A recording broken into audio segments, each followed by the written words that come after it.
Mini episode 894 of the FDH Lounge is brought to you by Sportsology, delivering unconventional columns and webcasts about sports, TV, music, movies, and more. Follow them on the web at sportsology.com. The FDH Lounge. You want to schedule your life around it. A long time ago, on a gloomy, wet Cleveland spring night, two men stand alone amidst the late-night drizzle. Their voices echo across the vacant station parking lot as they debate the merits of the great American radio show that have been missing for far too long. On that night, an idea was born. That idea became the FDH Lounge.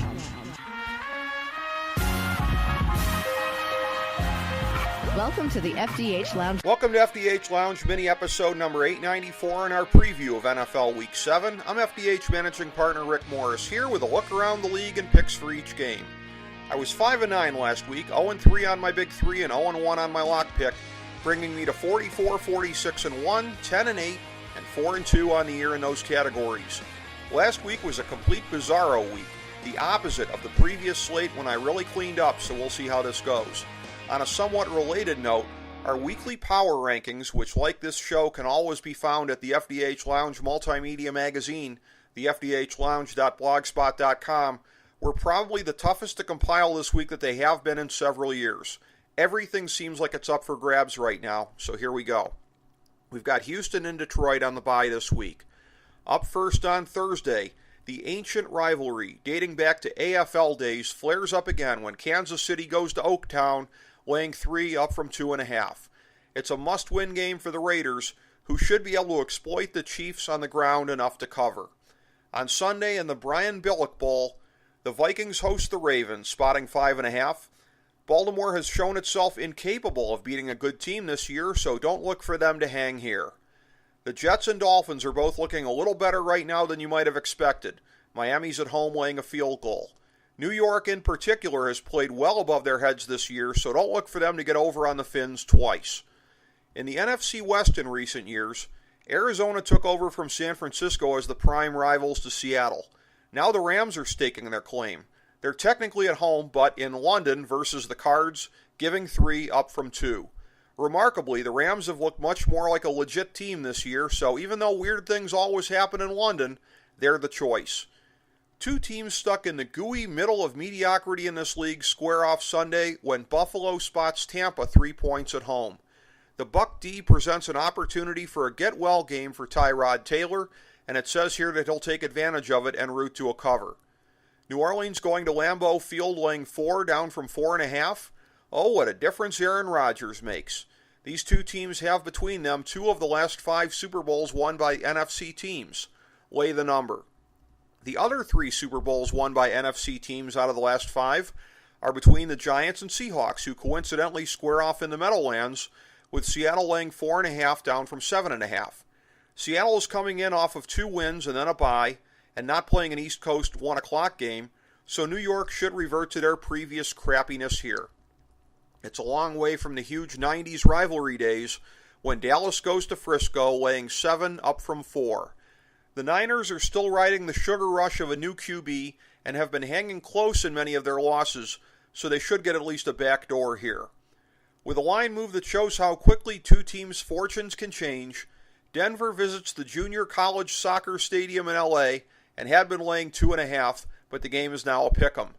These teams are moving in opposite directions right now, so look for the dozens of fans in attendance to get their first hometown win. A heated AFC North rivalry flares up again when the Natty goes to Pittsburgh, getting 5.5 up from 3.5. Andy Dalton always gets a bad case of the Hershey squirts when he's facing pressure, so that should prevent a cover here. It's a week without many compelling matchups, but you can't beat a rematch of the last 2 Super Bowl teams on Sunday night. The Pats are laying 3.5 to Atlanta. As much as New England has struggled at home, much like when they were down 28-3, they're due to go the other way, so look for a cover here. On Monday night, the Redskins will try to keep Philadelphia from completely running away with the NFC East when they travel to the Vet, getting 4.5 up from 4. The only edge that Washington might have had would have been in the secondary, but now they're dealing with injuries there and will fail to cover against Philly again. Now on to the Big 3. In the black hole of mediocrity known as the AFC South, The Jags travel to Indy, spotting 3. Jacksonville is a lot stronger than a luckless Colts team, plus they've alternated wins and losses all year and are due again, so take them. The historically crapulent Cleveland Browns are at home against Tennessee, and it's a sign of how little respect Vegas has for the Titans right now that they're only laying 6, down from 6.5. The Browns can't hang with anybody right now, as the entire organization is imploding. Stay away from them. For the 1,000-star gold-plated lock of the millennium for NFL Week 7, the Jimmy Clausen Bowl sees the Panthers going to Soldier Field, laying 3 down from 4. The line seems only to be as short as it is because of an overreaction to both teams' last games, so take Carolina. That's right, road favorite Ricky rides again in the entire Big 3. Thank you for tuning in to this mini episode of the FDH Lounge. As we bring the show to a close, we would like to extend our deepest gratitude to NBC, CBS, ABC, Fox, all Clear Channel affiliates, TNT, TBS, USA, UPN, Deadspin.com, YouTube.com, YTMND.com, MySpace.com, various blogs, Fox News, CNN, CNBC, MSNBC, IamBoard.com, Billboard.com, Google.com, ESPN, ESPN2, ESPN News, ESPN Classic, NBA TV, NFL Network, Sports Time Ohio, Athlon Magazine, Comedy Central, Cartoon Network, The Boomerang Channel, QVC, BET, The Spice Channel, Steno Notebooks, Manwich, Papermate Office Supplies, waitresses, strippers, bartenders, garbage men, janitors, microwave popcorn, the writers of The Office, Scrubs, Entourage, My Name is Earl, Oz, Metalocalypse and the Boondocks, Aquafina, and the Periodic Table of Elements.